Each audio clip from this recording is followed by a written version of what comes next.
Assalamualaikum warahmatullahi wabarakatuh. Perkenalkan, nama saya Muhammad Rusdani Firdaus, NIM 361933 dari Prodi Manajemen Dakwah IAIN Pekalongan tentunya. Nah, adanya saya membuat video ini ya tentu kewajiban saya sebagai seorang mahasiswa, bahwa mahasiswa itu wajib mengikuti UTS atau ujian tengah semester. Nah, kali ini UTS tersebut dengan mata kuliah Manajemen Sumber Daya Manusia atau MSDM. Nah, di sini saya memilih untuk poinnya itu poin yang kedua, yaitu seleksi. Dalam kasus ini Anda berperan menjadi dua orang. Pertama, Anda sebagai tim seleksi perusahaan, dan yang kedua sebagai pelamar kerja di sebuah perusahaan.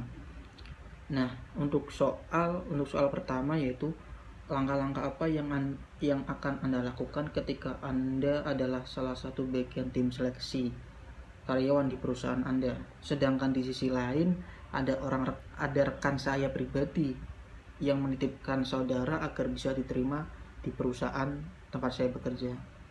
Nah, secara pribadi kalau saya ada posisi itu, saya akan berbicara kepada rekan saya bahwa saya akan berbicara kepada rekan saya terlebih dahulu bahwa perusahaan tidak menerima karyawan hanya embel-embel saudara gitu loh. Perusahaan tidak sembarangan memasukkan calon karyawan gitu. Perlu diseleksi dengan baik, perlu diseleksi dengan ketat, dan perusahaan perlu kita catat, perusahaan juga harus mengetahui latar belakang calon karyawan itu bagaimana, terus kepribadian calon karyawan itu bagaimana gitu loh. Tidak sewenang-wenang perusahaan menerima perusahaan menerima gitu loh calon karyawan baru gitu loh.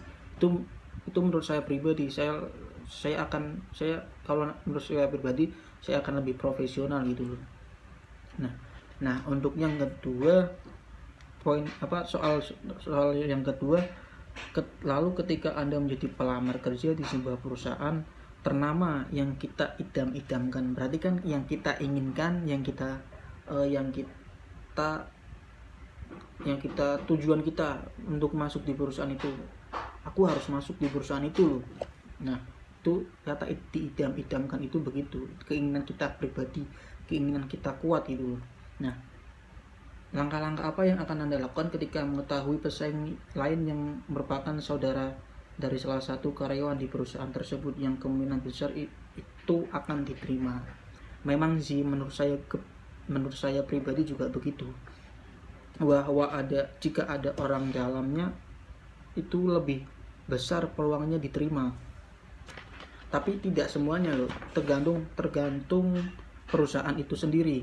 Nah, kalau emang perusahaan itu profesional terus menyebarluaskan lowongan pekerjaan dengan dalih semua orang ada kesempatan masuk di perusahaan itu, jika ada salah satu saudara karyawan yang mau masuk, entah itu saudara entah itu tetangga, tetap lebih memilih kriteria dan yang pasti kemampuan seorang pelamar itu bagaimana, terus skill seorang pelamar itu bagaimana gitu loh. Nah, untuk langkah-langkah ya perlu kita mengirim surat lamaran gitu loh, CV terutama kurikulum vitae dengan tulisan yang sempurna, dengan baris-baris yang rapi. Itu menurut saya hal yang vital gitu loh, hal yang sepele tapi dampaknya itu lebih besar. Kurikulum vitae perlu kita ketahui bahwa di kurikulum vitae itu juga dicatat kemampuan kita itu apa gitu loh. Itu adalah poin buat kita gitu loh ya. Terus ketika ada interview, penampilan kita itu harus rapi, cara berbicara, terus saat interview juga perlu tidak boleh melihat ke bawah, tidak boleh melihat ke atas, tidak boleh melihat samping, tidak boleh melihat kemana gitu loh. Tujuan kita interview itu adalah menjawab pertanyaan dari yang interview kita itu harus menatap ke depan gitu loh. Perlu kita itu harus bekerja keras gitu loh, entah itu dari fisik, entah itu dari penampilan dan lain-lain. Perlu emang sih menurut saya, jika ada orang di dalam itu akan diterima gitu loh. Soalnya saya pribadi juga begitu.